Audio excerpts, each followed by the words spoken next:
कि इस देश में किसानों के साथ अन्याय हो रहा है, मजदूरों के साथ अन्याय हो रहा है, बेरोजगार नौजवानों के साथ अन्याय हो रहा है, महिलाओं के साथ अन्याय हो रहा है, तब जाके 5 न्याय की बात राहुल गांधी जी ने इस बात की है। मोदी सरकार 10 साल में लगातार वादा खिलाफी किया। 2 करोड़ नौजवानों को रोजगार देने की बात, 15 लाख रुपए देने की बात और 2022 में किसानों की आमदनी दुगना करने की बात, सब घोषणा साबित है। और जो हम लोग के पुरखों ने देश को आजादी दिलाने का काम किया, ब्रिटिश हुकूमत से नहीं डरी तो किसी और से डरने वाले हम लोग नहीं हैं। आज भी जो दलित समुदाय की बस्तियों में जाने का मौका मिलता है तो जानवरों से भी बदतर जिंदगी जीने को विवश है।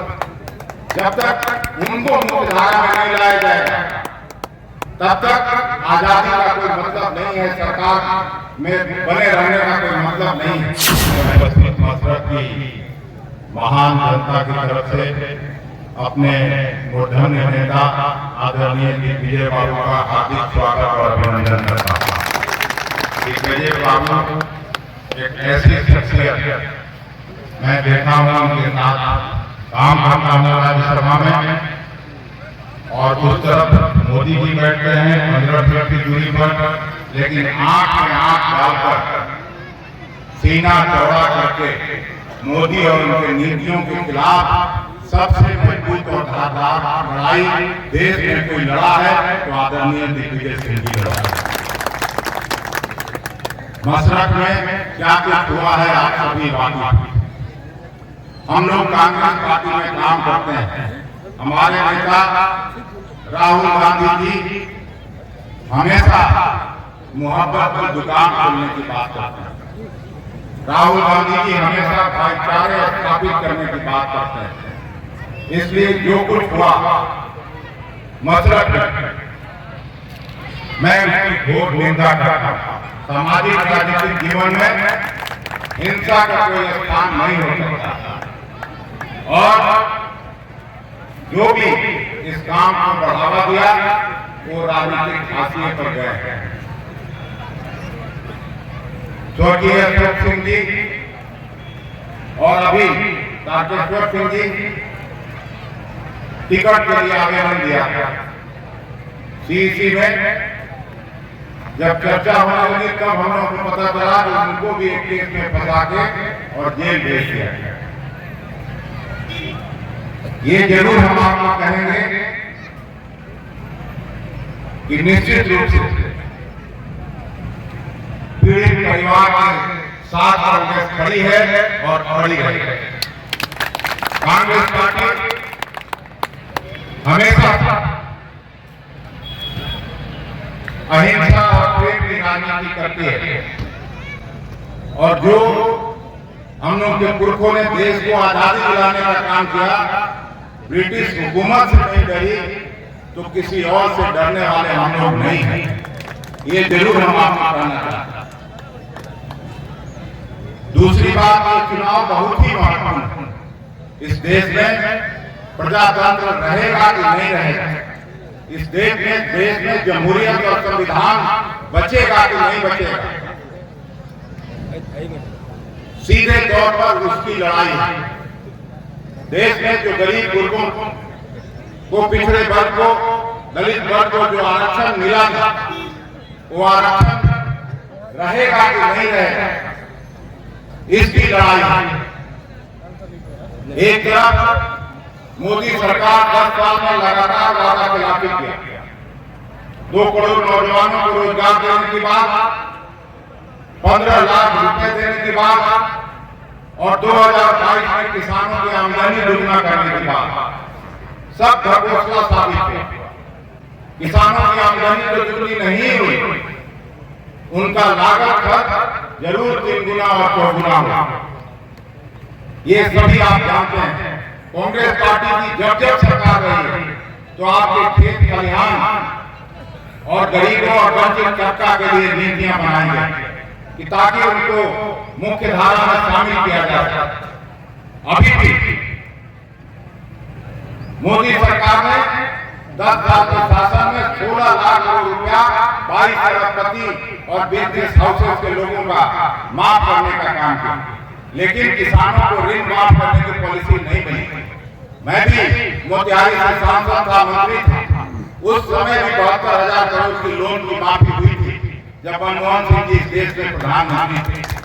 और जहां कहीं भी विधानसभा में राहुल गांधी जी ये प्रॉमिस करते हैं कि हम किसानों का ऋण माफ करेंगे, चाहे वो मध्य प्रदेश हो, छत्तीसगढ़ हो, राजस्थान हो या कर्नाटक, सब जगह 4 सप्ताह के अंदर अंदर ऋण माफ करने का काम हुआ है।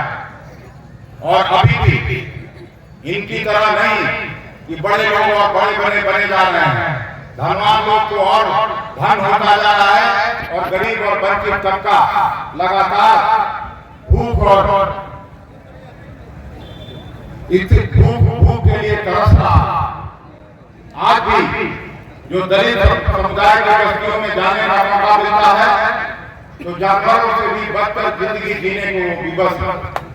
जब तक उनको मुख्यधारा में नहीं लाया जाएगा तब तक आजादी का कोई मतलब नहीं है, सरकार में बने रहने का कोई मतलब नहीं है। लेकिन ये तभी हो सकता है जब राहुल गांधी जी ने जो कहा है और 4000 किलोमीटर लंबी दूरी तय करने के बाद उन्होंने महसूस किया कि इस देश में किसानों के साथ अन्याय हो रहा है, मजदूरों के साथ अन्याय हो रहा है, बेरोजगार नौजवानों के साथ अन्याय हो रहा है, महिलाओं के साथ अन्याय हो रहा है। तब जाके 5 न्याय की बात राहुल गांधी जी ने इस बात की कि आप अगर 16 लाख करोड़ रुपया धनवान लोगों का माफ कर सकते हैं तो वेलफेयर स्टेट के परिकल्पना पर हम लोगों का संविधान बना आजादी के बाद हम गरीब तबके को भी सीधे तौर पर एक गरीब महिला को हम सीधे 1 लाख रुपया देने का काम करेंगे। हम अप्रेंटिसशिप के तरफ हर बेरोजगार नौजवान को 1 लाख रुपया देने की बात उसमें की गई और किसान के लिए न्यूनतम समर्थन मूल्य पर सीधा कानून बनाने की गारंटी, ताकि उनके उपज को कोई बिचौलिया, कोई व्यवसायी कम दाम पर नहीं खरीद सके, नहीं तो उनको जेल भेजा जाए। और तीसरी तरफ श्रमिक न्याय, तो चौथा जो न्याय है, श्रमिक न्याय में जो लोग दिहाड़ी का काम करते हैं, मनरेगा जैसे स्कीम में काम करते हैं, उसको प्रतिदिन की मजदूरी बढ़ाकर 400 रुपये प्रतिदिन किया जाए। और एक साझेदारी न्याय, जिसके जितनी हिस्सेदारी, जिसकी जितनी संख्या, उसके अनुरूप कानून बना के, नीति बना के और उनको पढ़ाई लिखाई दवाई सब में हिस्सेदारी दी जाएगी। मोदी जी कोई भी प्रधानमंत्री होता वो अपनी उपलब्धियों की चर्चा करता, लेकिन क्योंकि कोई उपलब्धि नहीं हुआ, कोई काम हुआ नहीं देश में, तो सीधे तौर पर कभी पाकिस्तान, कभी जम्मू कश्मीर, कभी मंदिर मस्जिद, राम की पूजा हम लोग भी करते हैं और नहीं करता है जो हिंदू धर्म का कहता है। लेकिन हम लोग राम के पुजारी, राम की तरफ व्यापारी नहीं है कि राम का नाम लेके वोट मांगा जाए। सरकार करेंगे तो 5 साल का हिसाब देंगे। इसलिए आप अपील करने आए हैं। ऐसे 4 चरणों का 5वां चरण का मतदान हुआ। अभी देखे कहीं न्यूज लगा कि रूडी वालों आरोप लगा रहे हैं कि बूथ कब्जा हुआ। आज तो बूथ कब्जा कर सकता है, गरीब लोग वोट देने जा रहे हैं, मतदान कर रहे हैं, महिलाएं जाकर मतदान कर रहे हैं। अब बूथ लूट का जमाना चला गया कि यहाँ बूथ लूट सकता है। और आज देश का पिछड़ा वर्ग, अकलियत समाज, दलित वर्ग, अगड़ा बरादरी, सभी लोग देश में परिवर्तन चाहता है। सभी लोग आगे बढ़ के और मोदी सरकार की विदाई चाहते हैं। इसलिए हम आपसे भी अपील करते हैं कि यहाँ 25 तारीख को मतदान है, घर से निकलिए और सीधे इस नारे के साथ जाइए, 25 मई भाजपा गई।